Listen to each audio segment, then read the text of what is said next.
1942 में quit India movement शुरू हुई थी, जबकि अंग्रेजों के खिलाफ तकरीबन नॉन वायलेंट बगावत कर दी थी कांग्रेस ने। और फिर अंग्रेजों ने मुस्लिम लीग की मदद से और बाकी हिंदू महासभा की मदद से, ये कहना पड़ेगा, और कई लोगों की मदद से उसको क्रश किया। 44 के अंदर फिर लॉर्ड वेवल ने महात्मा गांधी को रिलीज किया कि आप जाके कायदे आजम के साथ बात करें ताकि आप लोगों का पुरअमन कोई रास्ता निकल आए।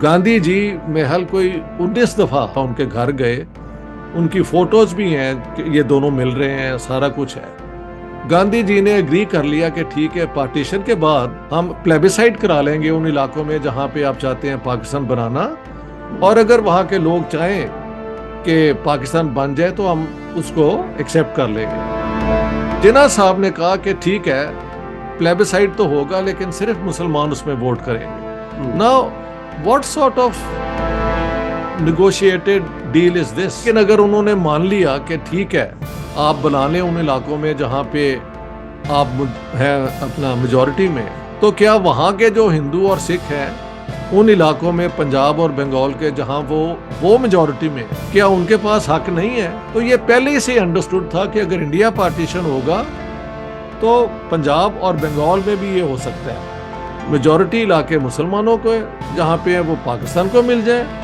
और जहाँ पे वो नहीं है वो इंडिया के साथ चले जाए। जिन्ना साहब ने जब इसे रिजेक्ट कर दिया तो आखिर में वो वेवल राइट्स कि Jinnah overplayed his hand, क्योंकि ultimately he got the same Pakistan which peacefully could have been possible. बाद में फिर जब ये नहीं माने और आखिर में फिर कम्युनल राइटिंग शुरू हो गई कलकत्ता के बाद, तो फिर इतना खून बहा कि बच्चों को, बुजुर्गों को, औरतों को, नहत्तों को बेदर्दी से दोनों तरफ पंजाब के मारा गया।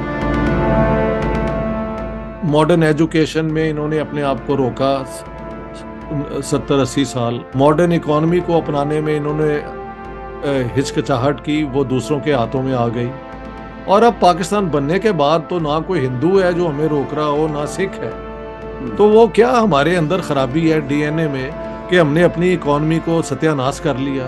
अल्टीमेटली पाकिस्तान में क्योंकि political leadership prove to be totally rotten, जो आजकल की करप्शन है ये तब भी हुआ करती थी। जब पाकिस्तान बना है तो देखें, सबसे पहले लूट मार हिंदू प्रॉपर्टी की यहाँ के ब्यूरोक्रेट्स ने की है। उनके पास पावर थी, जमीनें ले ली, बेस्ट घर उनके ले लिए। ईस्ट पाकिस्तान को तो इन्होंने कभी डिफेंड करने के लिए कुछ किया ही नहीं। 65 वॉर में अगर इंडियन चाहते हैं कि ईस्ट पाकिस्तान में वॉक इन कर जाएं तो देयर वाज नो रेजिस्टेंस। शुरू से हमारी फौज के लिए Pakistan was a nightmare as a defence project. और मेरे ख्याल से अंग्रेजों ने पाकिस्तान बनाया भी इसी तरीके से था कि ये हमेशा वेस्टर्न पावर की मदद से अपने आप को असर्ट करे और जब हम चाहें इसको इस्तेमाल करें, और वो उन्होंने किया भी। अफगान जिहाद जो है वो पाकिस्तान के जरिए हुआ ना जी। तो जब पहला कू हुआ है तो मुझे याद है हमारे लाहौर टेम्पल रोड और इर्द गिर्द लोगों ने वो लुडियां जिन्हों कहते ने पाई दी ने पंजाबी च, वर सो हैप्पी के अब पाकिस्तान बच जाए। सिर्फ ये हरामजदगी जो हो रही है ना कि सियासी पॉइंट स्कोर करने के लिए इस नफरत को पैदा कर दो, वहां ये कर दो, ये इसके हम we are hostage to a very obscene level of politics. ये मसला है। अभी बिलावल भुट्टो साहब ने कह दिया कि द बुचर ऑफ गुजरात। अब आप ये प्राइम मिनिस्टर इंडिया के मुतल्लिक कह के how do you expect Indians आपको वेलकम करेंगे? जी आए हमारे साथ, लेट्स टॉक पीस। पाकिस्तान और मुसलमानों के हक में है कि इंडिया के साथ हमारे रिलेशंस अच्छे हैं। Welcome to mango lounge. मैं मसूद असलम हूं और मेरे साथ हैं डॉक्टर इश्ताक अहमद। डॉक्टर इश्ताक अहमद एक हिस्ट्री के स्कॉलर हैं। He has written several books. Pakistan की मूवमेंट, पाकिस्तान की करंट स्टेटस और इन जनरल जो मुसलमानों की हिस्ट्री रही है सब कॉन्टिनेंट में, इसके ऊपर उनकी बहुत रिसर्च है। हमारी जैसा मैंने कहा बहुत खुशकिस्मती है कि आज वो हमारे साथ हैं। Thank you so much doctor sahab for giving us your time. मैंने आपके अभी जो जैसा पहले बात होते हुए मैंने कहा कि I am awestruck, star struck आपकी प्रेजेंस से। मैंने आपके यूट्यूब के वीडियो सारे देखे, इंशाल्लाह किताबें पढ़ने का मौका भी मिलेगा, किताबें भी पढ़ूंगा। और जो रिसर्च की रिगर है, इंटेलेक्चुअल ऑनेस्टी है, ऑब्जेक्टिविटी है आपकी बातों में, उसने मुझे बहुत इम्प्रेस किया।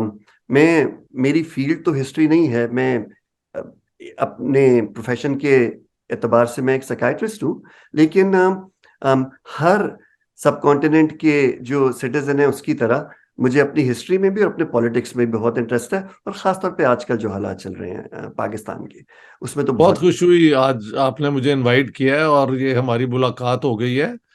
तो एक साइकेट्रिस्ट का और मेरे साथ जो कम्युनिकेशन है उसमें एक नए एंगल्स आएंगे, क्योंकि आप जिस तरीके से माइंड के इश्यूज को समझते हैं वो आपके, लेट्स सी कि इसका रिजल्ट क्या होता है। आई एम वेरी पॉजिटिव कि ये एक बहुत अच्छा एक नया एंगल है मेरी मेरी अपना इस पब्लिक लाइफ में के। तो thank you so much sir.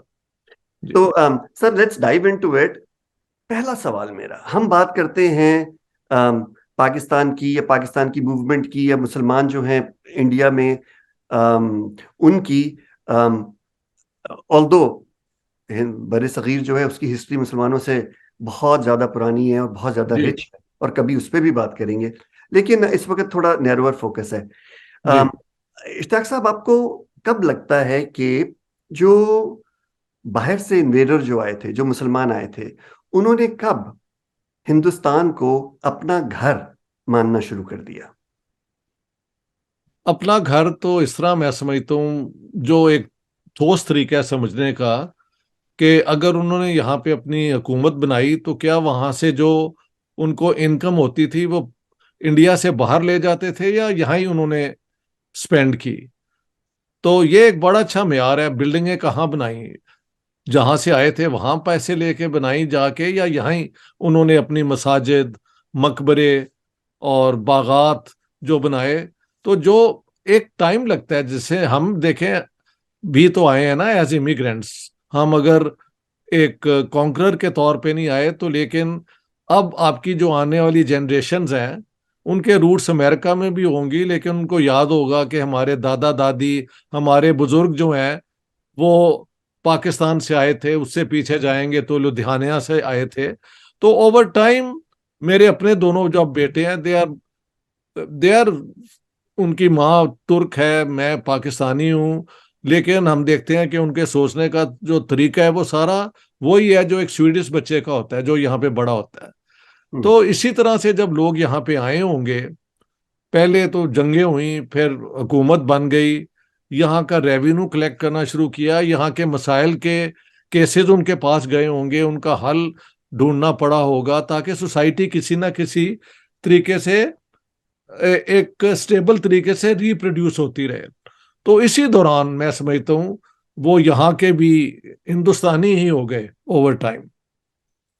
जुबान के एतबार से पर्शियन जुबान शायद कोर्ट्स में चलती रही, पोइट्री में, लिटरेचर में, लेकिन हम देखते हैं अमीर खुसरो की पोइट्री में, which is I think 13th century या 14th सेंचुरी में, ऑलरेडी हिंदी और पंजाबी के लफ्ज आने शुरू हो गए थे। तो इसका मतलब है ये एक नया जो है आइडेंटिटी बनती जा रही है। तो अमीर Khusro is a very good example. आप अगर हमारी तरफ आए तो बाबा फरीद ने पंजाबी में पोइट्री शुरू कर दी, and Baba Farid is I think 12th century और may be early 13th century. तो और जहाँ पे जो अरब आए मोहम्मद बिन कासिम के साथ, जो लोग यहाँ रह गए वो यहाँ पे ही हैं आज भी। उनके कुछ लोग अपना ट्रेस करते हैं उनसे एंसेस्ट्री और ये और वो, सच्ची झूठी जो भी होता है। तो लोग यहाँ के ही हो गए। जब वहाँ की जुबान आप बोलनी शुरू कर दें तो और कोई टेस्ट नहीं रहता हम्म। किसी जगह का होने का। सबसे बड़ा मेरे ख्याल में मेजर ये है, which is the language in which you are thinking, writing, expressing, वही आपकी आइडेंटिटी बन जाती है। इसके अलावा आपकी एक एथनिक आइडेंटिटी भी होती है, एक नेशनल आइडेंटिटी भी होती है। ये साथ साथ आदमी अकोमोडेट करते जाते हैं। जब मेरे मतलब आपकी और मेरी गुफ्तगू हो रही है तो पता लगा आपके बुजुर्ग लुधियाना से हैं, मेरे लाहौर से हैं, पार्टीशन हुई, आप लोग यहाँ आ गए, और तो आपका मेरा पंजाबी होना इज टेकन फॉर ग्रांटेड। लेकिन हमारे साथ अगर कोई गुजराती आ जाए तो फिर वो एक और एंगल बन जाएगा। He will be a Gujarati Indian, we will be, और Pakistani, we would be Pakistani Punjabis. तो ये हाइफनेटेड आइडेंटिटीज इंसान जो है अकोमोडेट करता जाता है, ये कोई बड़ा मसला नहीं है, हम्म। मुझे तो यूं समझ आती है। सही सही। अच्छा, जाहिर है इन्वेजन जो है वो जो जिस जिस जगह को इन्वेड किया जाता है उसके लिए तो बड़ी एक ट्रॉमेटिक चीज होती है। जी बिल्कुल। अब मुसलमानों ने की जो इन्वेजन्स हिंदुस्तान में शुरू हुई, वो एटलीस्ट शुरू में तो प्लंडरिंग थी, मतलब वो आते थे जी और जी, प्लंडरिंग ही थी, बिल्कुल प्लंडर सही। करते थे, लूटते ठीक थे, है। चले जाते थे। और इस चीज ने एक बहुत लास्टिंग ट्रॉमा छोड़ा होगा हिंदुस्तान के ऊपर।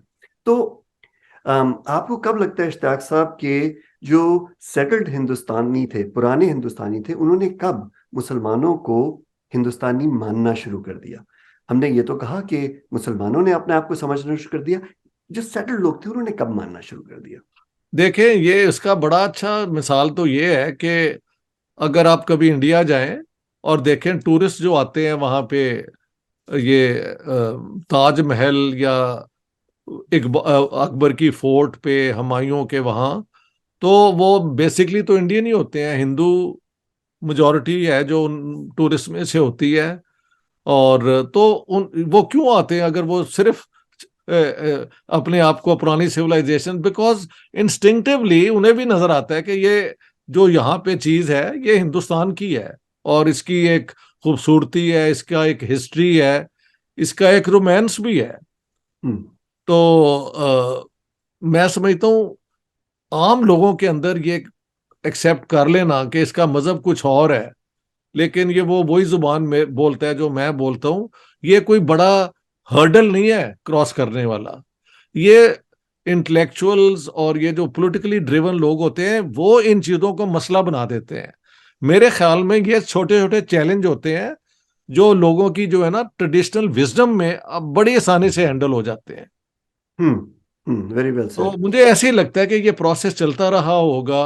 हम्म। और अगर यहाँ के हिंदुओं को लगता होगा कि उनके मजहब को छीना नहीं जा रहा, उनके मंदिर जो हैं वो हर वक्त लूटे नहीं जा रहे, हमले के वक्त तो हर बंदा लूटता है ना, बल्कि प्रोफेसर रमीला थापड़ और वो क्या है रिचर्ड ईटन, इस किस्म के स्कॉलर्स ने तो कहा है कि यहाँ की रस्म थी हम्म। कि जब एक महाराजा दूसरे महाराजा पे हमला करता था तो क्योंकि महाराजा का सबसे प्रेस्टिजियस जो था मंदिर, वो वहां पे दौलत सारी रखी जाती, तो लूटने का यही होता था कि the main temple of the ruler, आप उसको उस पे हमला करें और उस पे कब्जा कर लें। तो इसी चीज को फिर जब मुसलमानों ने किया तो ठीक है, उसका एक एंगल ये भी हो सकता होगा कि ये मुसलमान है, ये यहाँ के लोकल हिंदू नहीं है, हम्म। तो एक वो ट्रॉमा जरूर होगा। और फिर इन्होंने वहां पे जो हमारे मुसलमान रूलर कुछ ऐसे भी हैं जिनकी पॉलिसी वाकई हिंदुओं के ऊपर हमला करने की, लूटने की भी है। तो ये मिक्स्ड हिस्ट्री होती है। हम्म। हम्म। आफ्टर ऑल रसूल अल्लाह के बाद जो खलीफा हुए तो 3 कत्ल अपने लोगों ने एक दूसरे के किए ना, और कितनी जंगें की। तो सही। कहाँ ये स्टोरी ऐसी है कि all were on one side और all were on the other side, ये हम्म। कभी हुआ ही नहीं। ये बाद में बैठ के नैरेटिव बनते हैं जहां पे जो अनकंफर्टेबल फैक्ट हो वो एक साइड पे आप रख देते हैं, हम्म। और आज के दौर के मुताबिक जो आपकी सियासत हो वो नैरेटिव को आप उठा लेते हैं। हम्म। सही। ठीक है ना, मुझे तो ऐसे लगता है। तो इश्ताक साहब, जब ये अंग्रेज आए हैं हिंदुस्तान जी में, उस उस वक्त, उस जमाने में सोशल एसिमिलेशन जी। हिंदुस्तानियों मुसलमानों की और हिंदुओं की या नॉन मुस्लिम्स की, ज़ाहिर है वो कैसी थी? देखें, जो ये वेस्टर्न लोग आए वो ज्यादातर तो सारों को हिंदू ही कहते थे। उनकी जो किताबों में ये the Hindus of India, they I don't think they talk much about कि ये मुसलमान हैं, ये वो हिंदू ही हम सबको समझते थे, क्योंकि रूलर जो है वो मजहबी तौर पे मुसलमान थे लेकिन वो हिंदुस्तान के रूलर थे। जी। तो उन्होंने कोई इतनी ज्यादा इस पे जोर नहीं दिया। बाद में किताबें लिखी गई कि उन्होंने, कुछ ने बड़ी तारीफ की अकबर की और दूसरों की, कुछ ने कहा मसलन ये जो है व्हाट्स हिज नेम नाउ, उसने तो कहा है कि मुसलमानों ने यहाँ पे बहुत जुल्म किया है। तो कई किस्म के वेस्टर्न वेज भी हैं मुसलमानों के यहाँ होने पे। तो मुझे तो ये लगता है कि वो सबको हिंदुस्तानी हिंदू ही ट्रीट करते थे। जी जी। हाँ, और उस जमाने की 17th सेंचुरी की जो है, 18th सेंचुरी की का जो हिंदुस्तान था, उसमें मुसलमान और हिंदुओं का आपस में कैसा वो था देखिए रिलेशन? जी, हिंदू जो हैं उनमें अंदर एक कैपेसिटी है कि वो, अगर कोई आप बहुत ऊंचे मुकाम पे आ जाएं तो वो आपको मान लेते हैं। ये एक बहुत बड़ी लर्निंग कैपेसिटीज है हिंदुओं में। तो आप देखें, पहला कुरान शरीफ भी जो है एक हिंदू स्कॉलर ने उसका तर्जमा किया। हाँ हम्म जी। हम्म तो ये इस किस्म की काम 17th 18th सेंचुरी में हुए, उससे पहले भी हुए। और अकबर के क्लोजेस्ट एडवाइजर जो थे वो हिंदू थे। Birbal is a known case, Mulla Do Pyaza is a creation of fiction, लेकिन बीरबल वाज रियल। हम्म हाँ। और फिर सारा रेवेन्यू सिस्टम मुगलों का जो है राजा टोडरमल ने बनाया। जो पंजाब के हैं ना कानूगो शेख, वो उनको अपना बुजुर्ग समझते हैं कि ही वॉज आवर एंसेस्टर। तो इस किस्म की चीजें भी हैं, ये साथ मिल मिल के ही चलता रहा है काम। मसलन औरंगजेब के दौर में लोगों ने, ये इंडियन स्कॉलर जो मतलब हिंदू स्कॉलर ने बताया है कि जो मनसबदार थे, यानी जिनको वो मिलिट्री पोजीशन दी जाती थी, वो हिंदू राजपूत ज्यादा हैं देन अंडर अकबर। हम्म तो इसका मतलब है दो तीन पॉलिसियां साथ साथ चल रही थी। औरंगजेब की एक अग्रेसिव पॉलिसी भी थी, जो fired by some sort of Islamic revivalism. उसमें वो शिया भी उसके जद में आ गए, गोलकंडा और बीजापुर के। इधर सिखों के साथ पंजाब में झगड़ा हुआ, गुरु तेज बहादुर और गुरु गोबिंद सिंह के साथ। उधर मराठों के साथ झगड़ा हुआ, वो शिवाजी वर्सेस अफजल खान। ये सारी स्टोरी साथ साथ चल रही हैं। हम्म तो शिवाजी के जो बेस्ट एडवाइजर थे वो मुसलमान थे। और इधर जो मानस पता नहीं, एकदम मुझे नाम नहीं आ रहा, जो औरंगजेब की आर्मी लीड कर रहे थे, उनमें से one of the general was a Hindu Rajput. तो हम्म ये इस किस्म की है। ये कॉन्शियसनेस जो आज वाली है ना, ये उस जमाने में मेरे ख्याल नहीं थी। हाँ और हिंदुओं ने बड़ी देर से पहले ही रसूल अल्लाह को भी एक बहुत ऊंचा मुकाम दे दिया था। अभी भी आप इंडिया में जाएं तो वहां पे जो सूफी ओरिएंटेड हिंदू हैं वो गौसुल आजम को मानते हैं। मैंने तो ये खुद देखा है, वो जो 11वीं वाले पीर हैं, हम्म और हजरत अली के भी फॉलोअर्स हैं। और पंजाब के अंदर हुसैनी ब्राह्मण होते थे, जिनका ये क्लेम है कि उनके बुजुर्ग करबला में इमाम हुसैन की तरफ से लड़े थे। वेदर दिस इज ट्रू और not, but that is a real. ये सुनील दत्त जो एक्टर है, जी नरगिस के साथ उनके वो उनके हस्बैंड थे, उनसे मैंने आमने सामने बैठ के ये पूरी, दे बिलीव के ये वाकई उनके बुजुर्ग जो हैं वो इमाम हुसैन की तरफ लड़े थे। तो ये जो है ना हिंदुस्तान की अपनाइयत, जिसको हम्म लोग कहते हैं जी वो ऑब्जॉर्व कर लेते हैं, हम्म इसको यूं भी देखना चाहिए। They let you believe in whatever you want to. हाँ मैं आपको बताऊं, मुझे कई दफा लोग कहते हैं जी कि कभी हो नहीं सकता कि आपके पुरुष यानी आपके बुजुर्ग ब्राह्मण ना हो, वरना आपके पास इतना इल्म कहाँ है। Now that is very funny, जी बिकॉज हम तो अराही हैं, तो हमारे पीछे ऐसा कोई क्लेम नहीं है। सही। लेकिन उनका तरीका देखने का ये है कि अगर इसके पास इतना इल्म है तो he must be in that sense, ये एक, it's an innocent way of looking at it. जी जी। समझ गए आप, तो ये है। तो काफी मतलब एक तो इंक्लूसिवनेस जो आपने कहा जो हिंदुओं की थी, और फिर वक्त के साथ साथ, और जो जी जो आपने मिसालें दी, ये काफी अच्छी सिमुलेशन थी।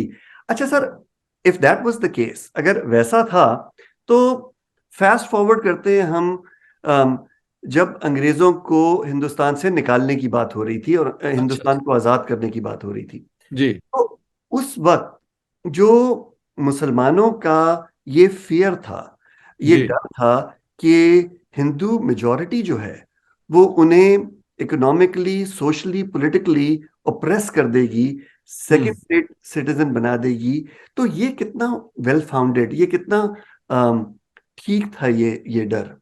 मैं आपको मोहम्मद अली जिन्ना, कायद आज़म मोहम्मद अली जिन्ना के अपने बयानों से बताता हूं कि ये बिल्कुल एक फिक्शन बाद में क्रिएट की गई। क्योंकि जब 1906 में ये शिमला डेपुटेशन गया है जिसने कहा कि हमें सेपरेट इलेक्टेड्स दे दें, तो मोहम्मद अली जिन्ना उस जमाने में एक नए नए सियासतदान थे और उन्होंने, कांग्रेस के वो लीडर थे, उन्होंने कहा कि ये कौन लोग हैं जो मुसलमानों को के लीडरशिप क्लेम कर रहे हैं, इनका क्या राइट है ये बात करने का।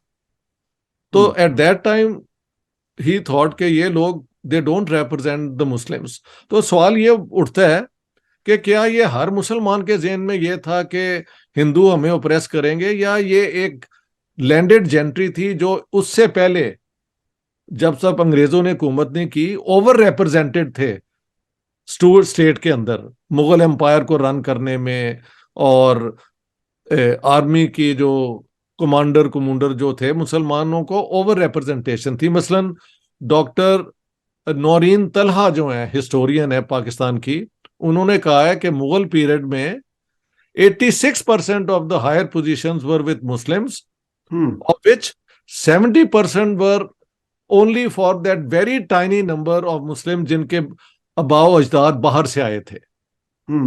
यानी जो क्लेम करते थे कि हम अरब हैं या हम तुर्क हैं और अफगान हैं जो बाहर से हमलावर आए, हाँ जी, उनके पास 70% थी। When they were, I think, मुसलमान टोटल पॉपुलेशन के वो 10 से लेके 12-15% से ज्यादा नहीं थे। कुछ लोग तो कहते हैं 5% ही थे, मगर दे वर ओवर रिप्रेजेंटेड।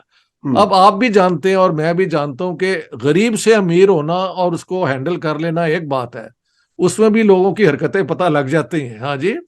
लेकिन अमीर से जब आप नीचे की तरफ जाते हैं तो वो जो बिटरनेस है ना, वो आपको एक तरह से पागल कर देती है। तो ये वही लोग थे जो एक नया हिंदुस्तान जो अंग्रेजों के दौर में लगता था बन रहा है कि बजाय तलवार के जरिए आप ऑफिस कंटेस्ट करें, आपको वोट लेके पार्लियामेंट में आना पड़ेगा, आर्ग्यू करना पड़ेगा अपना केस लोगों को साथ लेने के लिए।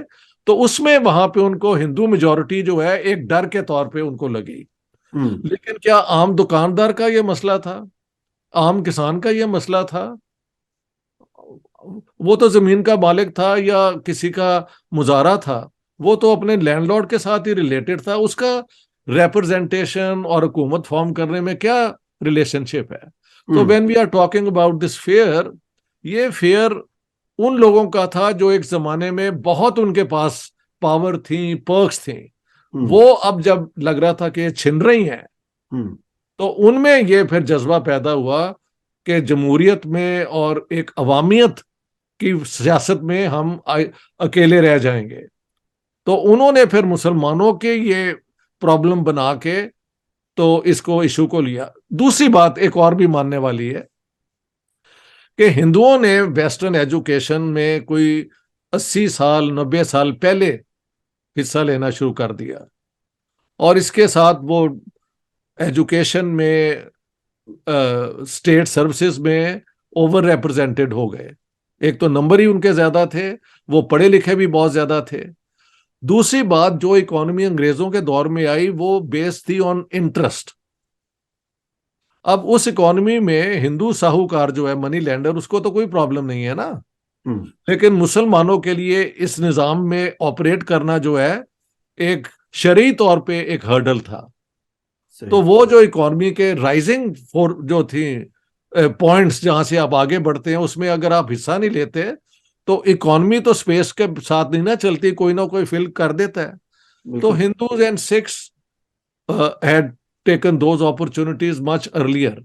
पाकिस्तान में तो आज तक 75 साल के बाद ये वो अभी तक वो इस्लामिक बैंकिंग का चक्कर चला रहे हैं, विच इज ऑल कॉस्मेटिक, कि जो पहले इंटरेस्ट मिलता था उसको ये अब प्रॉफिट कह देते हैं। तो दिस इज ऑल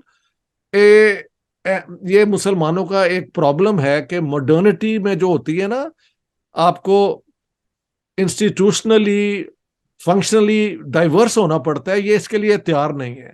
हिंदुइज्म के अंदर क्योंकि कोई एक सेंट्रल किताब नहीं है, कोई एक नबूवत का क्लेम नहीं है, एक तो उनकी वो प्लूरलिज्म के जरिए वो कई चीजें साथ साथ लेके चलते हैं। देखने में वो कॉन्ट्रडिक्टरी लगती हैं, but they can do it.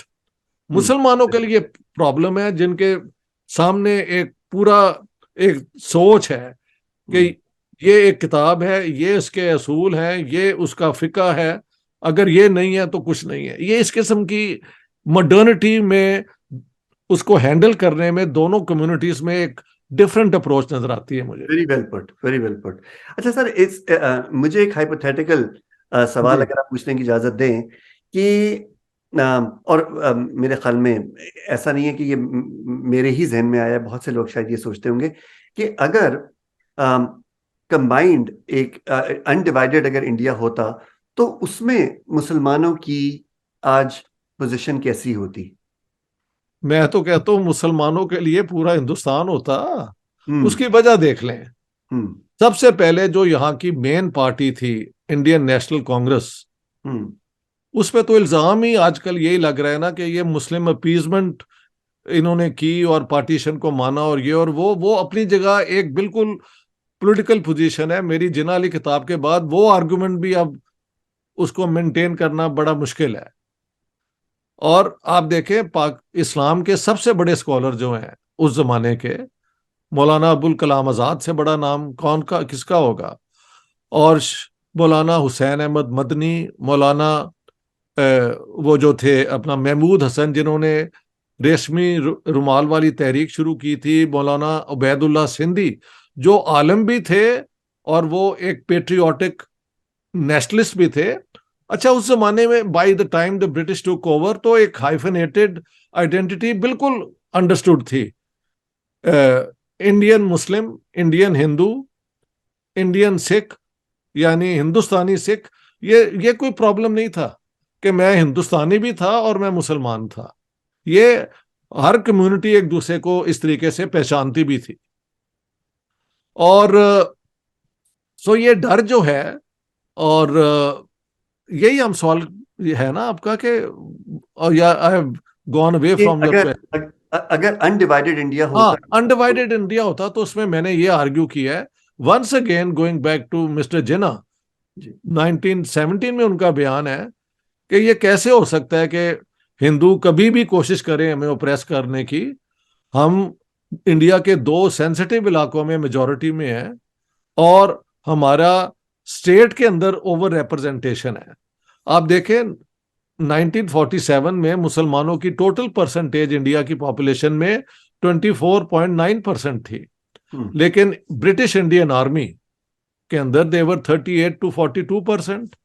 Police के अंदर देवर ओवर रिप्रेजेंटेड। अंग्रेजों का ये था कि वो पंजाब और ये पेशावर के इलाके के पख्तून जो है, नॉट ट्राइबल एरिया, इनको वो रिक्रूट ज्यादातर करते थे पुलिस के अंदर, और इनको जाके कैलकाटा, बॉम्बे, इधर उधर हर जगह पोस्ट करते थे। तो मुसलमानों की तो पुलिस और फौज के अंदर जहां पे इतनी ओवर रिप्रेजेंटेशन हो, और इंडियन नेशनल कांग्रेस अगर हिंदू स्टेट बनाना ही ना चाहे 1928 के बाद, इट वाज क्लियर कि state and religion will be two separate things. Men and women will have equal rights. Motilal Nehru report, जिसको मुसलमानों ने माना, मैंने उनके सिग्नेचर दिए हैं जिन्होंने वहां पे साइन किया है, including the grandfather of Pakistan recent foreign minister Khurshid Mahmud Kasuri, Maulana Abdul Kader कसूरी का उन पर सिग्नेचर है कि हम इसे एक्सेप्ट करते हैं कि ये एक मुनासिब कॉन्स्टिट्यूशन है हिंदुस्तान के लिए, जहां एक इफेक्टिव हुकूमत भी होगी सेंटर में, और साथ साथ प्रोविंसेस के पास सब्सटेंटिव ऑटोनॉमी भी होगी। तो और क्या चाहिए था? पार्टीशन हुई तो पार्टीशन किसकी हुई? हमने सारे सिख भी निकाल दिए, हिंदू भी निकाल दिए, वो तो एक जगह इकट्ठे हो गए हैं। पार्टीशन हुई, पार्टीशन तो मुसलमानों की हुई है। अच्छा, इश्तियाक साहब, एक वो कहते हैं ना कि चले हम for the sake of discussion हम कहते हैं कि ठीक है, जो हिंदू थे और मुसलमान थे वो मिलके रहना उनके लिए मुश्किल हो रहा था, ये ठीक है। कल्चरली वो इतने डिफरेंट थे कि ये सोचा गया कि अगर वो अलग हो जाएंगे तो ये बेहतर रहेगा। अब वो ठीक। हमारे जॉइंट फैमिली सिस्टम हुआ करता था एक जमाने में, जी। जिसमें ये कि बहुएं आती थी तो भाइयों की लड़ाई हो जाती थी, कभी सास बहू की लड़ाई हो जाती थी। तो कहते थे कि भाई ये सही नहीं चल रहा, अलग अलग घर ले ले, हाँ तो ठीक है। रोज रोज ये की। Analogy is a good analogy, इस पे भी देख लें। हम्म 1944 में देखें, 1942 में क्विट इंडिया मूवमेंट शुरू हुई थी, जबकि अंग्रेजों के खिलाफ तकरीबन नॉन वायलेंट बगावत कर दी थी कांग्रेस ने। और फिर अंग्रेजों ने मुस्लिम लीग की मदद से और बाकी हिंदू महासभा की मदद से, ये कहना पड़ेगा, और कई लोगों की मदद से उसको क्रश किया, उस मूवमेंट को। ठीक है। तो ये सारी कांग्रेस लीडरशिप जो है वो जेल में चली गई 1944 में। अलबत्ता अंग्रेजों को पता था कि at the end of war हम इंडिया को शायद होल्ड ना कर सकें। अमेरिकन प्रेशर 1941 के बाद बहुत था अंग्रेजों के ऊपर कि आप इंडिया को वेकेट करें, क्योंकि जब इंडिया अंग्रेजों की कॉलोनी थी तो उनके पास मोनोपोली थी ना कि गुड्स कौन बिकेंगी। और America was the new rising power in the world, जो अपनी they wanted markets to be open to that trade. ठीक है। तो और प्लस उस जमाने की जो अमेरिकन लीडरशिप थी, फ्रैंकलिन रूजवेल्ट और ये रोशन ख्याल लोग थे, जिन्होंने अमेरिका के अंदर वो जो है न्यू डील के जरिए स्टेट के जरिए वो क्या कहते हैं नौकरियां पैदा की। तो थोड़ा सोशल लिबरलिज्म वाला प्रोग्राम भी था और एंटी कॉलोनियल सेंटिमेंट भी था। तो वो एक और किस्म का यूनाइटेड स्टेट्स ऑफ अमेरिका था जो एंटी कॉलोनियल था उस दौर में, hmm for various reasons. One reason being कि भाई खत्म करो, लेट पीपल बी फ्री और दुनिया आगे को बढ़े, एंड ऑफ कॉलोनियल। ठीक है।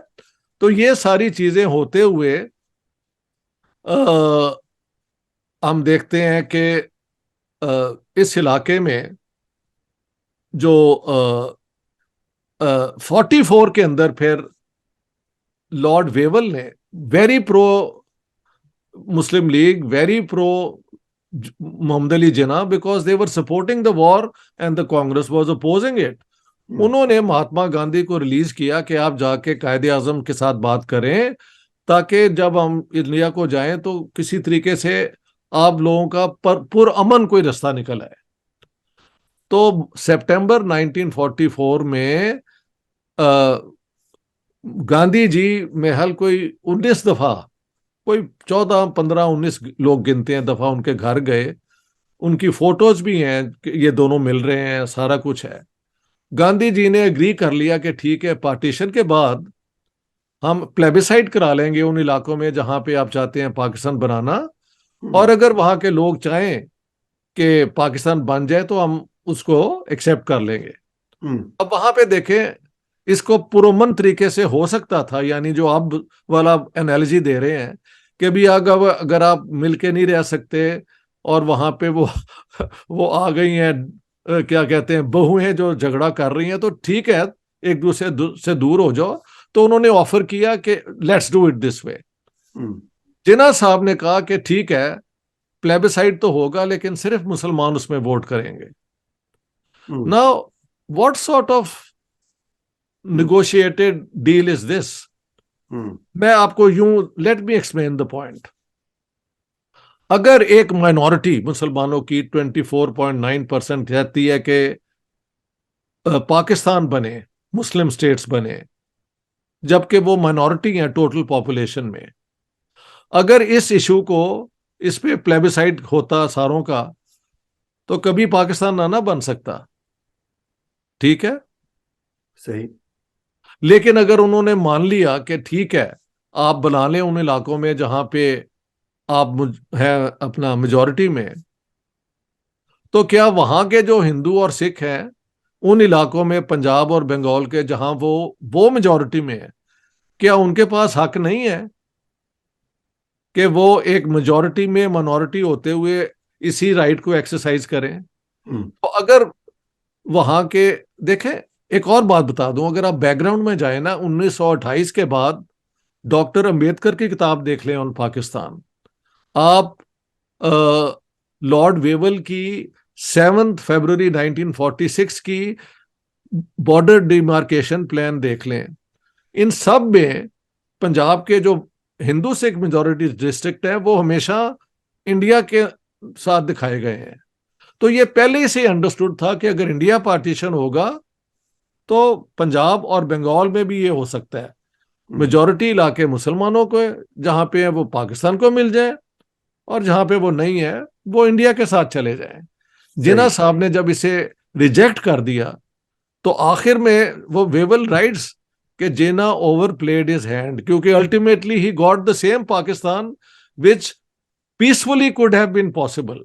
बाद में फिर जब ये नहीं माने और आखिर में फिर कम्युनल राइटिंग शुरू हो गई कलकत्ता के बाद, तो फिर इतना खून बहा कि बच्चों को, बुजुर्गों को, औरतों को, नहत्तों को बेदर्दी से दोनों तरफ पंजाब के मारा गया। बाकी हिंदुस्तान में इस तरह जब वो क्या कहते हैं वायलेंस नहीं हुई, हमारे इलाके में बहुत हुई है, लेकिन जो भी हुई बहुत जुल्म है। At least 1 million Hindus, Muslim and Sikhs were killed. और मैं तो आपके लुधियाने के कई गांव जाके मैंने वहां पे ये अपनी वो कलेक्ट किया डेटा, और इधर अपनी तरफ से भी जो लोगों के साथ हुआ उस जमाने में, I hope that is never repeated again. तो ये इस किस्म की, अगर आप एक खानदान में भी वो क्या कहते हैं छुरियां चला के अगर उसको तोड़ेंगे तो वहां पे तो दोबारा मोहब्बत नहीं ना हो सकेगी। नहीं, आप बिल्कुल तो बड़ा अच्छा तरीका सा, बड़ा पीसफुली हो सकता था कि भी आप मान लें कि भी हिंदुस्तान में जहां मेजॉरिटी में वी वांट पाकिस्तान, गुड, लेकिन आपके इलाकों में जहां आप हिंदू और सिख मेजॉरिटी में है तो वो आपके साथ नहीं रहना चाहते, how can you force them? सही if the Hindus can't force you to live in India, how can you force Hindus and Sikhs to live in Pakistan? यार, इट्स सिंपल लॉजिक, इसमें कोई बड़ी बात नहीं है। तो ये एनालॉजी जो है ना वो यहां पे फेल हो जाती है कि it was not agreed by Jinnah. अगर वो मान जाते तो शायद ये पीसफुली हो सकता। हाँ, और अगर पीसफुल होता तो बेहतर, तो शायद फिर दोस्ती भी रहती। हाँ, दोस्ती भी रहती जी। लगता है कि वो जो इनिशियल फियर था कि मेजॉरिटी जो है वो ओप्रेस कर देगी, जिसको ड्रम अप किया, जैसा आपने कहा कि उन लोगों ने जिनके मफादात के ऊपर चोट पड़ रही थी, तो कुछ वो फियर कैरी किया, और कुछ जो एक्चुअल पार्टीशन का ट्रॉमा था वो इतना डीप था कि उसने इस चीज को लेके चले। आपने सर एक जगह पे एक इंटरव्यू में ये कहा, अब हम आ जाते हैं पाकिस्तान बन गया। जी। आपने एक इंटरव्यू में कहा कि जो पाकिस्तान की आर्मी की कुछ लेवल की इन्वॉल्वमेंट सिविक इंस्टीट्यूशंस के साथ, शायद वो पाकिस्तान के पहले 10, 12, 15 साल में हेल्पफुल जरूरी थी और हेल्पफुल थी। जी, ये एक यूनिक मुझे पॉइंट ऑफ व्यू नजर आया। इसको आप थोड़ा सा प्लीज एक्सप्लेन करेंगे? आपको याद है एक जगह पे ये बात? जी, मैंने ये कहा था, उसकी बैकग्राउंड सुन लेना। जी। 4 अप्रैल 1946 को जब कैबिनेट मिशन वाले आए, 3 मिनिस्टर्स थे, उन्होंने मिस्टर जिन्ना से पूछा कि mister Jinnah, unless you can show us that the Pakistan you are demanding is defensible, you leave us no choice but to leave India united. वो ये क्यों कह रहे थे? क्योंकि पाकिस्तान जो ये प्रपोज कर रहे थे वो एक मशरकी नॉर्थ वेस्ट में था, एक इधर था, तो इनको ना इनके पास रिसोर्सेज थी ना इंडस्ट्री थी कि इतना बड़ा बॉर्डर जो बनेगा और ये 2 इलाके इतने दूर होंगे तो उनको एक क्रेडिबल स्टेट बनने का क्या चांस है। तो वहां से पाकिस्तान की जो है ना जियोग्राफी, वो एक अजीब किस्म की यूनिक थी अपनी तरफ से। पाकिस्तान जब बन गया तो क्योंकि जिन्ना साहब चाहते थे पूरा पंजाब मिल जाए और पूरा बंगाल मिल जाए, वो तो नहीं मिला। तो जो बॉर्डर बना फिर खास तौर पे, क्योंकि ईस्ट पाकिस्तान को तो इन्होंने कभी डिफेंड करने के लिए कुछ किया ही नहीं। 65 वॉर में अगर इंडियन चाहते हैं कि ईस्ट पाकिस्तान में वॉक इन कर जाएं तो there was no resistance, but they did not, because the Bengalis were still solidly part of Pakistan. They had not wanted to leave the union. ठीक है? तो the Indians did not take advantage of the 65 war और वो वहां नहीं घुसे east Pakistan में, जंग हमारी तरफ ही लड़ी गई। अब मसला ये है कि अगर आप देखें जो इंडिया पाकिस्तान का इंटरनेशनल बॉर्डर है, वो Lahore only 18 kilometre from the border, Sialkot भी इतना ही है, 20 किलोमीटर है, गुजरांवाला ये 25-30 किलोमीटर के रेंज में है। तो लैंड वॉर में Pakistan had was always at a great disadvantage. अगर सिर्फ वेस्ट पाकिस्तान में भी जंग हो, वो एक जगह पे भी अगर कट कर दें समझे, तो पाकिस्तान दो हिस्सों में हो जाता है। तो शुरू से हमारी फौज के लिए Pakistan was a nightmare as a defence project. तो आर्मी का इसमें वो प्रोमिनेंट रोल अपने आप ही पैदा हो गया था। और मेरे ख्याल से अंग्रेजों ने पाकिस्तान बनाया भी इसी तरीके से था कि ये हमेशा वेस्टर्न पावर की मदद से अपने आप को असर्ट करे और जब हम चाहें इसको इस्तेमाल करें, और वो उन्होंने किया भी। अफगान जिहाद जो है वो पाकिस्तान के जरिए हुआ ना जी, किसी और ने तो आके नहीं किया। तो आर्मी ने अच्छा, एक और बात है, 53 में जो एंटी अहमदिया राइट्स हुए हैं पंजाब के अंदर, जब आर्मी आई है तो वो राइट से खत्म हुई है कि नहीं? तो अमन कायम करने में फौज ने अपना किरदार जो है वो शो भी किया कि हमारी वजह से पंजाब के अंदर जो ये एक बहुत वो इंस्टेबिलिटी और ये वायलेंस हो रही है, हमने खत्म कर दी है। तो उसके बाद अगर आप देखें 47 से लेके 58 तक ना इन्होंने कभी कोई इलेक्शन बनाए करे। ईस्ट पाकिस्तान में जब एब्डो एक जुगतू फ्रंट था जिसमें मुस्लिम लीग के खिलाफ बाकी सारी पार्टियां थी, अवामी लीग और ये और वो, 54 में वो जीत गई और उन्होंने हुकूमत बनाई, तो महल 1-2 महीने के बाद उन्हें डिसमिस कर दिया कि ये जो है ये अपना कम्युनिस्ट इन्फिल्ट्रेटेड है या ये इंडियन एजेंट है, हालांकि उसकी कोई बुनियाद नहीं थी। इन्होंने उसको नहीं बनने दिया। तो उसके बाद फ्लड भी आए पाकिस्तान में भी, 55 में फ्लड्स आए थे, मेरी आंखों के सामने अभी तक। I was only 8 years old। हाँ जी। और food production was very bad. America से हमें वो एक वीट आती थी जो लोग इतने पसंद नहीं थे करते, वो और किस्म की थी। हाँ जी।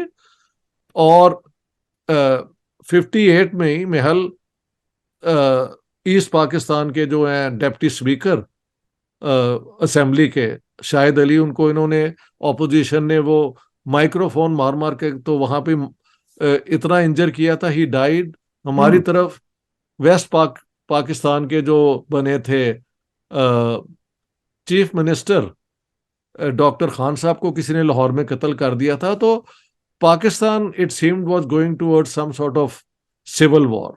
हमारे लेफ्टिस्ट कहते हैं जी उस जमाने में लेफ्ट की तहरीक भी बड़ी पाकिस्तान में स्ट्रांग थी, तो ये भी डर था कि कहीं कम्युनिस्ट पावर में ना आ जाए। I think that is greatly exaggerated, लेकिन ठीक है, किसानों के अंदर, वर्किंग फैक्ट्रियों में लेफ्ट का इन्फ्लुएंस जरूर था, बट नथिंग कंपेरेबल के ये कोई इलेक्शन जीत जाते या स्टेट इनके काबू में आ जाती, नथिंग ऑफ द सॉर्ट। लेकिन मैंने आपको 3-4 सिनारियो बता दिए हैं। तो जब पहला कू हुआ है तो मुझे याद है हमारे लाहौर टेम्पल रोड और इर्द गिर्द लोगों ने वो लुडियां जिन्हों कहते ने पाई दिया ने पंजाबी दे वर सो हैप्पी के अब पाकिस्तान बच जाएगा। और पाकिस्तान और यूब खान के पहले 2-3 साल इंडस्ट्रियल डेवलपमेंट की प्रोग्रेस फैंटास्टिक हो रही थी। तो 65 वॉर के बाद फिर ये सारा जो था ना एक डेवलपमेंटल मोमेंटम, वो अरेस्ट हो गया और बाद में ये सारी मुसीबतें पैदा हो गई। तो जो पाकिस्तान की जियोग्राफी थी उसकी वजह से जरूरत थी, जो पाकिस्तान की एक नाबालिग सिविल सोसाइटी थी उसकी वजह से आर्मी को स्टेबलाइज करने की जरूरत थी। तो उस टाइम पे शायद उसका आना पाकिस्तान के लिए जरूरी था। लेकिन जरूरी था, देखिए स्टेट की अल्टीमेट सर्वाइवल उसकी आर्म फोर्सेस होती हैं। It's a rule applying everywhere in the world. जब सारी चीजें फेल हो जाती हैं तो अगर आपकी आर्मी डिफीट हो जाए देन यू आर गॉन। सही। तो अल्टीमेटली पाकिस्तान में क्योंकि political leadership prove to be totally rotten. हाँ जी, उन्होंने कोई विजन नहीं दी, कोई कॉन्स्टिट्यूशन नहीं दी, कोई इलेक्शन नहीं करवाए। और जो आजकल की करप्शन है ये तब भी हुआ करती थी। अयूब खान ने आके अब पता नहीं कितने सिविल सर्वेंट को रिटायर कर दिया था ऑन करप्शन चार्जेस। एब्डो शायद उसे कहते थे। तो ये तब से ये रिवाज है। बल्कि जब पाकिस्तान बना है तो देखें सबसे पहले लूट मार हिंदू प्रॉपर्टी की यहाँ के ब्यूरोक्रेट्स ने की है। सिविल सर्विस में जो सर्व करते थे, जिनके पास पावर थी, जमीनें ले ली, बेस्ट घर उनके ले लिए। तो ये लूट मार का रिवाज जो है ये तब से चला हुआ है।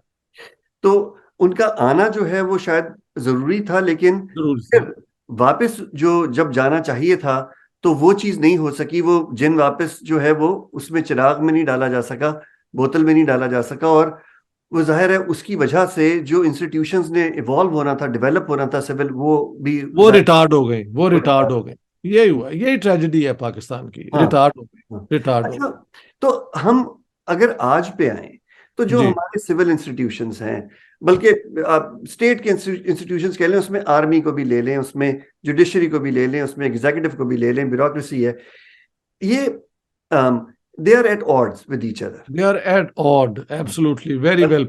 अब पिछले पिछले कुछ महीनों में तो और भी ज्यादा क्लियर हो रहा है कि they are fractured within themselves, कि आपस की सुप्रीम डिविजन। कोर्ट का हाल देख लें। जी। किसी भी स्टेट की सबसे जो है ना रिस्पेक्टेड इंस्टीट्यूशन उसकी जुडिशरी होती है। वहां पे जो अब एक दूसरे के खिलाफ ये रेजोल्यूशन पास कर रहे हैं, तो where is the hope now? It's a totally fractured state and its institutions, मैं ये कहूंगा। तो सर, ये अब अगर कोई ऑप्टिमिस्टिक व्यू लेना चाहे तो ये बर्थ पैंग्स है नए पाकिस्तान के, ये पुराना पाकिस्तान से नया पाकिस्तान एक जन्म ले रहा है, उसकी वजह से ये हो रहा है, या फिर something less hopeful and more sinister? Well, I would like to believe in the first alternative you have in mind. Ji.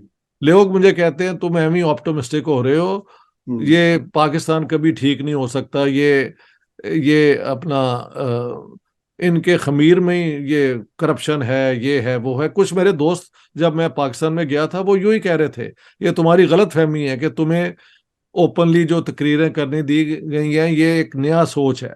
But I would like to believe that कि हमारी जो है ना ये एक बिल्कुल myopic, narrow minded, manipulative ruling class को भी समझ आ गई है कि अब उनके दिन जो है वो नहीं रहे जो वो लूट मार पहले करते रहे हैं।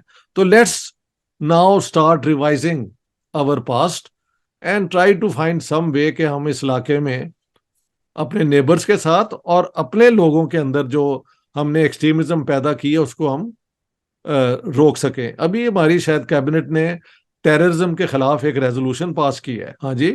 तो ये टेररिज्म तो ये पाकिस्तान में ही होती रही है। सारी दुनिया पाकिस्तान को एपी सेंटर ऑफ टेररिज्म कहती है। और यहां से लोग आते थे, ट्रेन होते थे, उन्होंने यूएसए में, अपना यूके में, स्पेन में, कहाँ जाके इन्होंने वहां पे वो टेररिज्म नहीं की। और ये जुम्मे की नमाज के बाद मुझे याद है 3 वहां पे पड़े होते थे या 4 गले, एक लश्कर तैयबा का, एक जैश मोहम्मद का, एक हरकतुल मुजाहिदीन का, और 1-2 और भी थे। तो आप जिहाद के लिए चंदा देते जाएं, ये सारी हरकतें करते रहे और कहते हैं जी non state actors. Actually in legal terminology there is no such thing as a non state actor, यानी कि उसकी कोई रिस्पेक्टेबिलिटी नहीं है। इट ओनली मीन्स कि द स्टेट जो है वो अपनी डायरेक्ट इन्वॉल्वमेंट शायद उसकी ना भी हो, लेकिन वो होने दे रही है ये सारी चीजें। सर, ये वो एनालॉजी है ना कि पड़ोसी ने एक कमरा किसी को किराए पे दिया हुआ हो, और जी वो जी। जो उसका किराएदार है वो आके आपको रोज तंग करे, आप पड़ोसी के पास जाएंगे, भाई ये क्या है? वो कहते मैं क्या करूं, ये तो किराएदार है, मेरे फैमिली का तो बंदा है ही नहीं। हाँ बिल्कुल। तो भाई आप फिर अब से निकाल दें अगर हाँ वो बिल्कुल। ऐसा है। हाँ सही।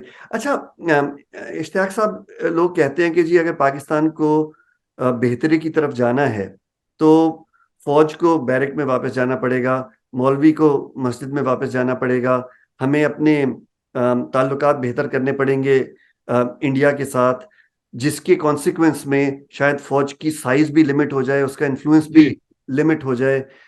अगर उसकी वजह से अगर अगर ये करने में कश्मीर की लाइन ऑफ कंट्रोल को इंटरनेशनल बॉर्डर भी बनाना पड़ता है तो ये शायद सबके लिए एक बेहतर चीज है। तो लेकिन सर ये होगा कैसे, मतलब इस डायरेक्शन में चीजें जाना कैसे शुरू करेंगी? देखिए, अभी तो नहीं कर रही। हम्म। अभी जो एक तरफ से कुछ पॉजिटिव चीज होती है तो दूसरी तरफ से उसके खिलाफ हो जाती है, क्योंकि जैसे आपने कहा है, हमारी स्टेट इंस्टीट्यूशंस भी कोई एक कोहेरेंट तरीके से ऑपरेट नहीं ना करते। हम्म। अभी बिलावल भुट्टो साहब ने कह दिया कि द बुचर ऑफ गुजरात। अब आप ये प्राइम मिनिस्टर इंडिया के मुतल्लिक कह के, how do you expect Indians आपको वेलकम करेंगे, जी आए हैं हमारे साथ, लेट्स टॉक पीस। हम्म। लेकिन बिलावल ने इसलिए किया है कि अब उसे नजर आता है कि शायद शहबाज की भी छुट्टी हो जाए और इमरान खान की भी हो जाए, तो मेरे पे अब ये नजर रखें कि आई एम देयर मैन। हम्म। तो अगर आप इस किस्म की सियासत में सोचे अपना करेंगे तो पाकिस्तान किस तरह इस जंगल से निकलेगा? हम्म। हमें मुझे तो मैंने पाकिस्तान में ब्लैक होल जो था इस्लामाबाद में, उसमें 3 किताबों पर मेरी डिस्कशन हुई। मैंने कहा we should let black holes start functioning in all Pakistani state, अपना टाउन्स एंड सिटीज, और वहाँ के जो रिस्पॉन्सिबल इंटेलेक्चुअल्स हैं उनमें उलमाए दीन भी आने चाहिए, क्योंकि सब तो इस किस्म के वैशी नहीं ना हैं जो आजकल इन्होंने पाले हुए हैं। उनको बिठाएं। आप यहाँ के जो क्रिश्चियन स्कॉलर्स हैं उनको भी लाएं, माइनॉरिटीज की भी आवाज सुने। तो हम्म। क्यों भाईचारा नहीं पैदा हो सकता? बिल्कुल इस ठीक। पे एक ओपन डिबेट होना चाहिए 6 महीने। Hmm. What do we want and what is good for us. Hmm. दोनों तरफ का पॉइंट ऑफ व्यू सुना जाए। मैं हम्म। वहां जाके कन्विंस करने को तैयार हूं कि पाकिस्तान और मुसलमानों के हक में है कि इंडिया के साथ हमारे रिलेशंस अच्छे हों। हम्म। और सही। अगर मुझे भी सुना जाए और जो मेरे खिलाफ है उनकी पॉइंट पर सुना जाए, तो बाद में उस पर कोई हम पॉलिसी भी बना सकते हैं। सही, पहले तो बात सिक्स डायलॉग होगा। 6 months of open debate all over Pakistan.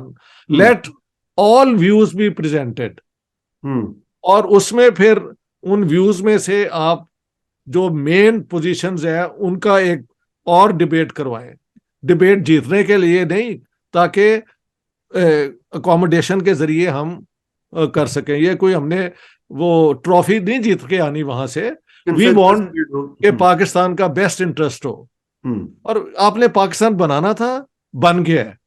हम्म। मैंने कई दफा कहा है कि पाकिस्तान पे अगर हमला करता है India, we should all go and defend Pakistan, hmm. Because under international law you have no right to launch aggression on a sovereign country.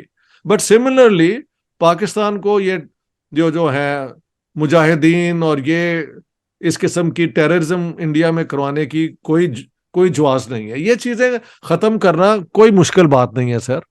हम्म।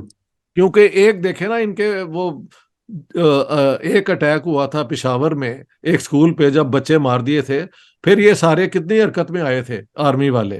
जी। जी। तो ये अब आम आदमी के साथ अगर होता है या बॉम्बे के लोगों के साथ होता है, मैंने वहां पे देखा है 11 साल का मुसलमान बच्चा, वो कह रहा था मैं और मेरे वाले साहब 11वीं के वो उर्स के लिए हम जाने के लिए ट्रेन में आए थे, बम फटा, मेरे वालिद मारे गए हैं। तो मुसलमान भी कई वहां पे यतीम और उनके खानदान तबाह हुए हैं। सही। ये कहाँ की अकल की बात है? और ये कौन सा इस्लाम है यार जो कहता है कि नहते लोगों पे जाके हम्म। उन बम चलाने शुरू कर दो? और आज की दुनिया में वो मुमकिन नहीं है। The others can hit you back 10 times more। बिल्कुल ठीक। बिल्कुल ठीक। इनको अकल आनी चाहिए। ये हम्म। केस गजवे हिंद, ये कौन है यार गजवे हिंद? हम्म। पाकिस्तान तो अपनी तनख्वाहें नहीं दे सक रहा अपने डिप्लोमेट्स को। ये मसला हो गया है। तो बिल्कुल। ये मैं जो कहता हूं, ये क्या पाकिस्तान के हक में है, या ये जो झूठ बोल रहे हैं? ये मुझे बताएं आप। हम्म। हम्म। कि ओपन डिबेट हो, ओपन डिबेट हो। ऑल इंक्लूसिव, सबको सबको अपनी बात करने का मौका मिले, और उसमें हाँ, से आप एक कंसेंसस भी बिल्ड करें और एक रीजनेबल यही तरीका भी है। निकालें यही तरीका है। जिसको फिर यही सारे तरीका है। सारे अडॉप्ट करें। जी। हम्म। और ये हो सकता है, दिस इज डूएबल। जब आप पाकिस्तान रिसेंटली गए और जी। जैसा आपको वहां पे माहौल नजर आया, उसमें कोई इस मामले में बेहतरी है, ओपननेस बात करने की इजाजत देखें जी, मुझे तो उन लोगों ने इनवाइट, देखें मेरे खिलाफ ऑपोजिशन भी बहुत हुई थी। हम्म, ये वो हैं एकेडमिक्स जिन्होंने झूठी तारीखें लिखी हैं, झूठी पॉलिटिकल साइंस पढ़ाई है, हम्म, और जहां पे अनकंफर्टेबल फैक्ट्स हैं उनको इन्होंने दबा दिया है। लेकिन मेरी किताबों के बाद अब वो मुमकिन नहीं रहा, हम्म, और लोग क्योंकि पर्सनली तंग आए हुए हैं, तो मुझे हर जगह बुलाया गया है। जहां पे मुझे कोशिश करके लोगों ने रोका भी है वो भी मुझे पता है, और किन्होंने रोका है I know that very well. But hmm, actually I don't hold it against them, hmm, क्योंकि पर्सनली वो शरीफ लोग हैं, कोई बुरे लोग नहीं है, एकेडमिक है। सारी उम्र उन्होंने पढ़ा के और ये करके किया है। लेकिन जिस स्टेट के लिए में वो रहते हैं, वहां पे इस झूठ को अगर वो ना बोलें तो उनकी छुट्टी हो जाए, तो वो मजबूरियां भी हैं। So I hold nothing against them.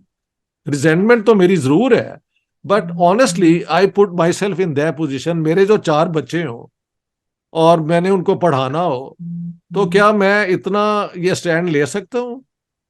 हम्म, एक जनूनी तो ले सकता है, लेकिन आम आदमी नहीं ले सकता। बिल्कुल ठीक। So nothing against them. मैं हम्म, कहता हूं कि जब ये, अगर हम ओपन डिबेट 6 महीने कराएंगे पाकिस्तान में, तो इन लोगों का एक्सपर्टीज भी हमको साथ लेना चाहिए, हम्म, जो बेचारे अब चुप हैं, हम्म, वो बोल ही नहीं सकते, ये मसला है। हम्म, So that's the way forward. And hmm, then we can have a healthy, vibrant, robust Pakistan living in friendship with India. India having its own way of doing things. वो एक मुल्क बन चुका है. They take care of their citizens. We take care of our citizens. And let's compete who is doing better than the other in serving the people. ये competition होनी चाहिए. बिल्कुल, and support each other in doing even better. Exactly. ये सारा global warming, हम्म, water shortage, इंडर water treaty, ये सारी चीजें जो हैं, ये नया एजेंडा बनता जा रहा है सर्वाइवल का। बिल्कुल सही। तो इनको अकर अकल अगर आ जाए तो इनका इसमें ही फायदा है। मैं तो स्वीडन में रहता हूँ। हम्म, हाँ हम्म। जी। सर, जो वो क्या है फैज साहब का शेर, ये दाग दाग उजाला, ये शब गजीदा सहर, वो इंतजार था जिसका ये वो सहर तो नहीं। अगर हम इसको अप्लाई करें, पहले मुसलमान के हिंदुस्तान आने से आज जहां पे हम जो सब कॉन्टिनेंट का मुसलमान जहां पे खड़ा है, प्राइमरीली पाकिस्तान का, तो वो कौन सी मेन गलतियां हैं जो हिंदुस्तानी मुसलमान ने की हैं अपने आप को इस जगह पाने पहुंचाने में? देखें, मेन गलतियां तो यही की हैं कि इन्होंने मॉडर्न दौर की जो तकाजे हैं उनके तरफ से इन्होंने they turn the back on them, बजाय कि उस चैलेंज को लेके हम्म, आगे को बढ़ते। मॉडर्न एजुकेशन में इन्होंने अपने आप को रोका 70-80 साल। मॉडर्न इकोनॉमी को अपनाने में इन्होंने हिचकिचाहट की, वो दूसरों के हाथों में आ गई। और अब पाकिस्तान बनने के बाद तो ना कोई हिंदू है जो हमें रोक रहा हो, ना सिख है। हम्म, तो वो क्या हमारे अंदर खराबी है डीएनए में, कि हमने अपनी इकोनॉमी को सत्यानाश कर लिया, अपनी सियासी इंस्टीट्यूशन नहीं बना सके। तो ये कोई जुनूनी एक है ना, जहन के अंदर there is something flawed in our way of thinking. और हम्म, मैं उसे कहता हूं कि the Muslim civilization is having great difficulty in coming to grips with the modern age। ये मसला है। ये वापस 7वीं सदी में ले जाना चाहते हैं, और ये एक फरार है हकीकत से। हम्म, हिंदुओं ने क्या किया है कि उन्होंने कहा जी ये सारा जुल्म तो हुआ है, लेकिन वेदास में ये नहीं था, तो हम जब अब अपनी स्टेट बनाएंगे, so they found a way of going forward by saying कि यार पहले ये सब कुछ था। हम्म, हम कहते हैं सारा कुछ जो हो चुका था वो 7th सेंचुरी में था, उसको वापस लाओ। हम्म, दैट्स नॉट पॉसिबल। सही, सही। और तो ये जो मेरा एक आर्टिकल है, मैं आपको भेज दूंगा। जी, वो है, उसका title looking backwards into the future, a हाँ, क्रिटिक ऑफ मुस्लिम मॉडर्निज्म। वो मैं आपको भेज दूंगा, आप पढ़ लें। उसमें हाँ। ये मेरा पॉइंट ऑफ व्यू है। सर, ये इसका कितना खूबसूरत टाइटल है, आपने हाँ, मुझे बताया लुकिंग इसके। बैकवर्ड्स इनटू द फ्यूचर, ये मेरा टाइटल है मेरे आर्टिकल का। हम्म, छपा भी था महल इंटरनेशनल अफेयर्स में या कुछ ऐसा साल है, हाँ। पीयर रिव्यूड जर्नल में। प्लीज प्लीज सर, वो प्लीज मैं भेज भेजिएगा। जी। देखिए, मैं पाकिस्तान में पैदा हुआ, मेरा मेरा वतन जो है वो पाकिस्तान है। मुझे पाकिस्तान से प्यार है। मुझे पाकिस्तान से निकले इतना टाइम हो गया, लेकिन फिर भी मतलब वो जिसको धरती माँ कहा जाता है, जिसको बिल्कुल सही है। वो पाकिस्तान है, मुझे इससे प्यार है। इसके साथ साथ मेरी जो मैं खाता हूँ आलू गोभी, मैं खाता हूँ दाल, मैं खाता हूँ रोटी, मैं गाने सुनता हूँ जो सितार हारमोनियम वाला म्यूजिक है। जुबान मेरी उर्दू है, जो शायद उर्दू से पहले हिंदुस्तानी कहलाती थी। तो जी जी, मेरा हिंदुस्तानी। जी, जो मेरा कल्चरल डीएनए है वो तो इस पूरे सब कॉन्टिनेंट का है। तो ये क्या गलत है कि मैं पाकिस्तान से प्यार करूं लेकिन ओन करूं पूरे सब कॉन्टिनेंट को, अपना हिस्सा, अपने आप को उसका, और उसको अपना जानूं? क्या ये गलत है? ये बिल्कुल सही है। मैं तो बिल्कुल वही हूं जो आप बता रहे हैं। यानी मेरा मेन पैशन म्यूजिक का है, और मैं गाने गाता भी हूं और यूट्यूब पे शेयर भी करता हूं। So I am a man who believe so strongly in this share DNA जो हमारा है। हम्म। पाकिस्तान एक हकीकत है पॉलिटिकल, हम्म। और जाहिर है लाहौर में जो मेरा रिश्ता है या मेरे दोस्तों के साथ, वो अपनी जगह पे उसका मुकाम नंबर वन ही है, जाहिर है। मैं जब इंडिया में भी जाता हूँ वहां पे भी मेरे बहुत दोस्त हैं, मेरी बहुत फॉलोइंग है वहां पे। How can I deny the facts कि मुझे वहां पे भी प्यार करते हैं। हम्म। अगर मैं ये सोचें कि ये मुसलमान है और ये पाकिस्तानी है, तो मेरे साथ तो फिर नफरत ही होनी चाहिए। लेकिन मेरी फॉलोइंग वहां पे भी बढ़ती है व्हेन आई ऑल्सो क्रिटिसाइज कि वहां की जो सियासत है। तो मैं समझता हूँ सच की जो बरादरी है ना, वही हमारी बरादरी है, और वो बहुत बड़ी बरादरी है। सही। मैंने कभी किसी हिंदू सिख को पाकिस्तान में आके डिसअपॉइंट होके नहीं जाते देखा। हम्म। लोग अपने घरों में ले जाते हैं, और वो इंडियन हिंदू औरतें, सिख औरतों को लोग कहते हैं बहन जी तुसी आ गए हो, ਤੁਹਾਡੇ ਕੋਲ ਅਸੀਂ पैसे नहीं लेने। ये गरीब लोग कहते हैं यार। हम्म। तो लोगों के अंदर ये नफरत नहीं है। हमारे निसाब के अंदर इतनी नफरत, एंटी इंडिया एंटी हिंदू इन्होंने पैदा की है कि जी। हमारे बच्चों को इन्होंने सत्यानाश कर दिया उनका, उनकी हम्म। सोच का। मुझे हम्म। कोई बता रहा था कि छोटे से बच्चों से पूछो कि तुम क्या करोगे कि मैं इंडिया पे हमला करूंगा। यार ये कोई बात सिखाने वाली है? अगर इफ दिस इज ट्रू, हाँ। It is so sad, it's so sad. मैं अपने आप को अगर एक हिंदुस्तानी, यानी सब कॉन्टिनेंट, मैं जब हिंदुस्तान का लफ्ज कर रहा हूं मैं, बिल्कुल मैं समझता हूँ कल्चरल कल्चरल जो है। जी, हाँ तो जी। या मैं जब सब कॉन्टिनेंट के मुसलमान के तौर पे अपने आप को देखूं, तो वो कौन सी चीज है जिस पे मैं फख्र कर सकता हूँ? वो कौन सी चीज है जिसको मैं ये समझ सकता हूँ कि मैंने इस जमीन को दिया है? देखे कुछ चीजें तो जमीन पे इसको दी ना मुसलमानों ने, कम से कम। देखे कास्ट सिस्टम गुड और बैड पे करेंगे बात तो फिर इंडिया में बहुत सेंसिटिव लोग हो जाते हैं। लेकिन 1930s तक पंजाब के अंदर जो उनका रूल्स अप्लाई करते थे, तो ब्राह्मण, खत्री और जो वैश्य हैं, ये तीन अपर कास्ट, वो एक जगह बैठ के नहीं थे खा सकते, अलग अलग खाते थे। तो हम्म। ये कास्ट सिस्टम ने भी दीवारें खड़ी की, और मेरी पंजाब वाली किताब में भी इसका जिक्र है। और आज भी हिंदुस्तान के अंदर ये कास्ट सिस्टम एक बहुत बड़ा प्रॉब्लम है।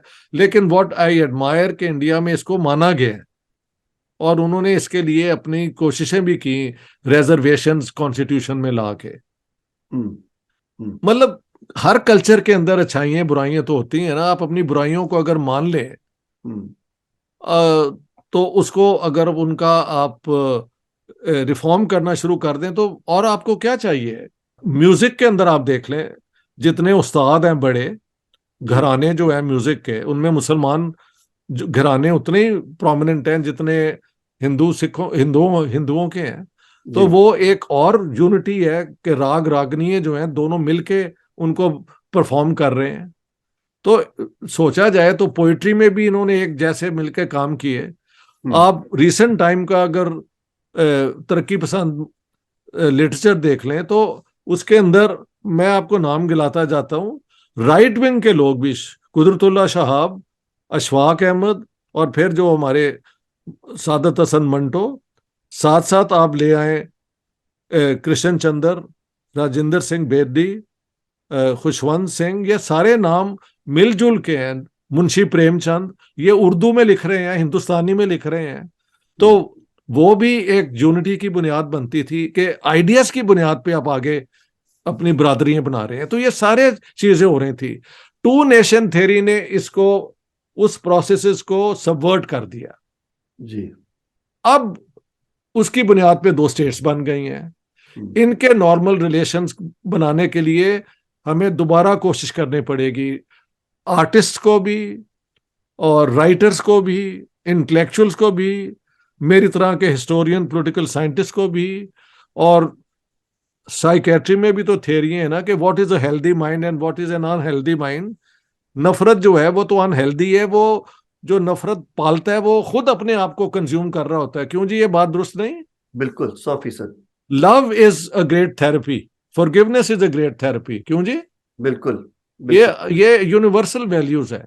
तो हर बंदा अपने इल्म को इसमें कंट्रीब्यूट करे, and let's try to create another subcontinental, जहां पे ये 4-5 स्टेट्स भी हैं, इनका ट्रेड भी हो। सार्क का फ्रेमवर्क ऑलरेडी एग्जिस्ट करता है। They are committed to a framework of prosperity.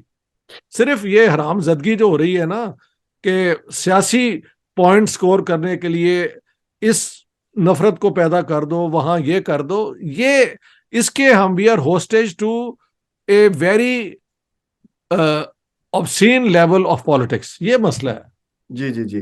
Doctor साहब, आज 100 साल के बाद आप जी। सब कॉन्टिनेंट को और पाकिस्तान को कहाँ देखते हैं? देखें जी, 2 चीजें होंगी। या तो ये जुनून का जो है सिलसिला, जिस तरह सेकंड वर्ल्ड वॉर और फर्स्ट वर्ल्ड वॉर में एक बहुत बड़ा कत्लेआम इंसानियत का हुआ जंगों के जरिए, वो होगा, विच आई होप डजंट हैपन, क्योंकि ये कन्वेंशनल जंग हो ही नहीं सकती, ये न्यूक्लियर वॉर वाली जंग होगी। तो ना रहेगा बांस और ना रहेगी बांसुरी।